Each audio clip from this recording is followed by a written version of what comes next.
NRC को लाके BJP सरकार ने यहाँ के जो मुसलमान रहने वाले हैं उनकी शहरियत पे एक सवाल उठाया कि अब पहले उनको ये साबित करना पड़ता था मेरा दादा परदादा वो जी इस मुल्क का रहने वाला था, और अब जो दूसरा उन्होंने बिल अमेंडमेंट लाया वक्फ में, तो उससे हिंदुस्तान के मुसलमानों को अब अपने कब्रिस्तान की भी जमानत देनी पड़ेगी कि मेरा बाप मेरा दादा मेरा परदादा इस कब्रिस्तान में था। तो जो हम देख रहे हैं कि कब्रिस्तान हो, पहले तो मकान मुसलमानों के बुलडोज किए गए, दुकानें उनकी बंद की गई, उनको लिंच किया गया। अब जब उससे भी दिल नहीं भरा तो अब उनकी जो वक्फ की जो अल्लाह ताला के उसमें वक्फ किया जाता है, जिसमें कुछ गरीबों के स्कूल चलते थे, मस्जिदें हैं, दूसरे किस्म की प्रॉपर्टीज हैं, जिससे इस मुल्क के मुसलमानों को एक सहारा था, उसको भी उनसे छीना गया। और जैसे मैंने पहले कहा, अब कब्रिस्तान भी मुसलमानों के पास। मुझे नहीं लगता है कि जिस तरह इस वक्त बीजेपी सरकार चल रही है, तो कहीं ना कहीं इनका मकसद ही यही है कि एक वक्त ऐसा आए, खुदा ना खासा मुसलमानों को मजबूर किया जाए कि कब्रिस्तान के रहेंगे नहीं तो आप भी हमारी तरह वो जो घर वापसी की बात करते हैं, अपने जो आपकी मैयतें हैं उसको क्रिमेट करें, उसको जलाएं। इस तरह के हालात बन रहे हैं। तो ऐसे में ये उम्मीद की जाती थी जो हमारे मुल्क के मुसलमान हैं वो तो बेकस हैं, बेबस हैं, लाचार हैं, माइनॉरिटी में हैं, मगर जम्मू कश्मीर एक मुस्लिम मेजॉरिटी स्टेट, सबसे ज्यादा सेकुलर स्टेट, यहाँ की लीडरशिप से उम्मीद थी, यहाँ की सरकार से उम्मीद थी कि पहले तो वो बहुत ही वोकली इस बिल की मुखालफत करेंगे, उसके बाद सबसे पहले सुप्रीम कोर्ट में ये लोग चले जाएंगे,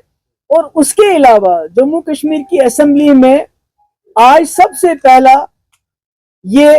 बात आएगी, रेजोल्यूशन आएगी, जिस तरह ये वहीद पराग साहब ने एक रेजोल्यूशन लाया था कि हमारे वजीर आला जिनको लोगों ने यहाँ भरपूर ताउन दिया, और उन्होंने वोट भी इसीलिए मांगा कि बीजेपी के एजेंडे को रोकना है, तो हमने सोचा था कि वो असेंबली में रहेंगे, ट्यूलिप गार्डन तो यहाँ चलता रहेगा, एक महीना ट्यूलिप गार्डन कहाँ भागे जा रहा है, तो वो वहां रहेंगे और इस बिल के बारे में खड़े होके बात करेंगे कि ये हमें कबूल नहीं है, जम्मू कश्मीर इसको कबूल नहीं करता है।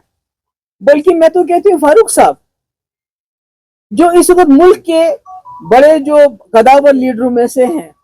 उनको तो सारे मुल्क की लीडरशिप को बुलाना चाहिए था, हमें भी बोलते, हम भी जब दिल्ली जाके वहां जंतर मंतर या कहीं पर हम वहां धरना देते, हम मुखालफत करते हैं इसकी, मगर वो करने के बजाय शेर कश्मीर शेख अब्दुल्ला साहब के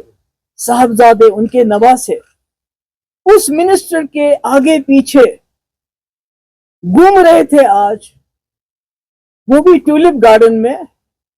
जिसने मुसलमानों की गर्दन पे ये तलवार रखने का काम किया।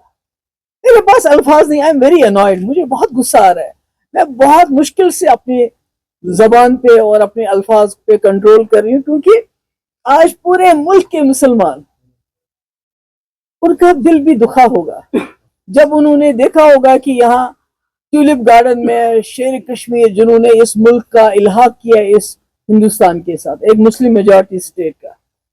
इल्हाक किया, आज वो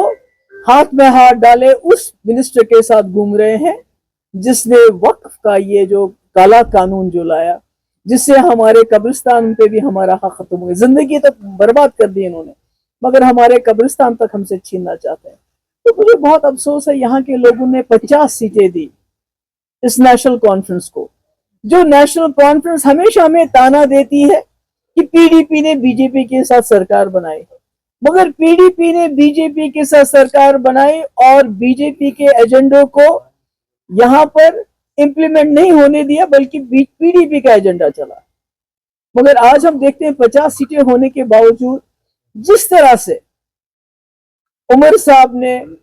असेंबली को ताक पे रख के यहाँ ट्यूलिप गार्डन में जी हुजूरी करने के लिए, और फारूक साहब जैसे कदावर लीडर मुसलमानों के जख्मों पे नमक छिड़का, उससे मुझे लगता है जिन लोगों ने अभी हाल ही में इन जमातों को वोट दिए, उनको भी अपनी जगह उनका सर भी शर्म से झुक गया होगा। मुस्लिम मेजॉरिटी स्टेट, جس میں یہاں کا وزیر اعلیٰ مسلمان ہے, جس کے پاس 50 سیٹیں ہیں, وہ شاید کچھ نہ کچھ لب کشائی کرے گا, کوئی نہ کوئی بات کرے گا. اگر کچھ بھی نہیں کرے گا مگر کم سے کم یہ بتائے گا کہ جموں کشمیر میں ہم اس قانون کو لاگو نہیں کریں گے. مگر مجھے افسوس ہے ایسا نہیں ہوا, اور ہم شرمندہ ہیں. میں شرمندہ ہوں اس ملک کے مسلمانوں سے کہ بحثیت لیڈرشپ کشمیر کے, جموں کشمیر کی جو لیڈرشپ ہے, جو بار بار مجھے یاد ہے شیخ صاحب بھی کہتے تھے کہ ہم نے جی اس ملک کے ساتھ اس لیے بھی ہاتھ ملایا کیونکہ یہاں 18 کروڑ یا 10 کروڑ یا 15 کروڑ مسلمانوں کی ضمانت ہے جموں کشمیر کے میجورٹی مسلم میجورٹی سے. ہم ضمانت ہیں ان لوگوں کے لیے جنہوں نے پاکستان چھوڑ کے ہندوستان میں رکنے کا فیصلہ کیا. آج میں سمجھتی ہوں وہ ضمانت وہ شرمشار ہو گئی جس طرح ہم نے آج کا نظارہ دیکھا. اور مجھے سمجھ نہیں آتی یہ جو ہمارے اسپیکر صاحب ہیں یہ کس کو بیوقوف سمجھتے ہیں. یہ جو سب جوڈیس کیسے ہے, ابھی تو کاگنیزنس ہی, ابھی تو نوٹس ہی نہیں لیا سپریم کورٹ نے اس کیس کا, تو یہ سب جوڈیس کیسے ہو گیا. اور ریزولوشن جب لایا وہی پرا صاحب نے, اس کو ڈسکس کرنے میں تو کوئی پرابلم نہیں ہونی چاہیے تھی. تو مجھے سمجھ نہیں آتی ہے. میں ایک بات اپنے کہتے ہیں کسی کو بن مانگے ایڈوائس نہیں دینی چاہیے, مگر میں آج ایڈوائس دے رہا ہوں نیشنل کانفرنس کے لوگوں کو, عمر صاحب کو. بی جے پی میں بہت ساری خامیاں ہوں گی,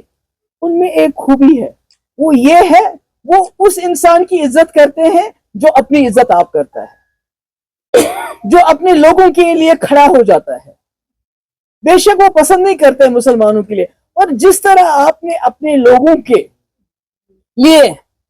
کھڑا ہونے سے انکار کر کے بلکہ ان کی بےزتی کی آج جو آپ نے کیا, تو آپ اگر یہ سوچتے ہیں کہ بی جے پی والے آپ کو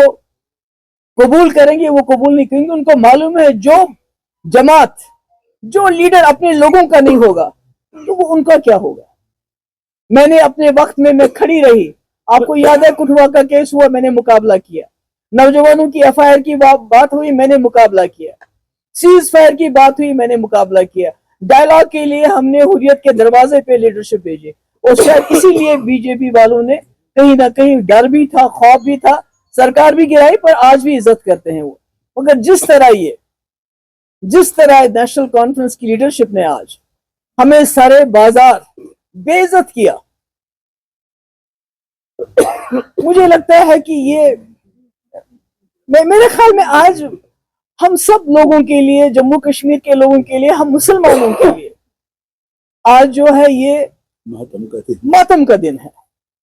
یہ بی جے پی سے تو ایکسپیکٹیشن ہم کرتے ہیں وہ جو کریں گے وہ ان کا ایجنڈا ہے, مگر ایک مسلم میجورٹی اسٹیٹ کی وزیر اعلیٰ کا آج کا بیہیویئر, اس کے بعد فاروق صاحب اتنے قداور لیڈر, یہ تو کہتے ہیں میں وزیر اعلیٰ ہوں, مجھے شاید جانا تھا, اور فاروق صاحب کو کیا ضرورت تھی, اور وزیر اعلیٰ کو تو خود وہاں رہنے کی, ان کو تو اسمبلی میں ہونا چاہیے تھا. مجھے بہت افسوس ہے اس بات کا.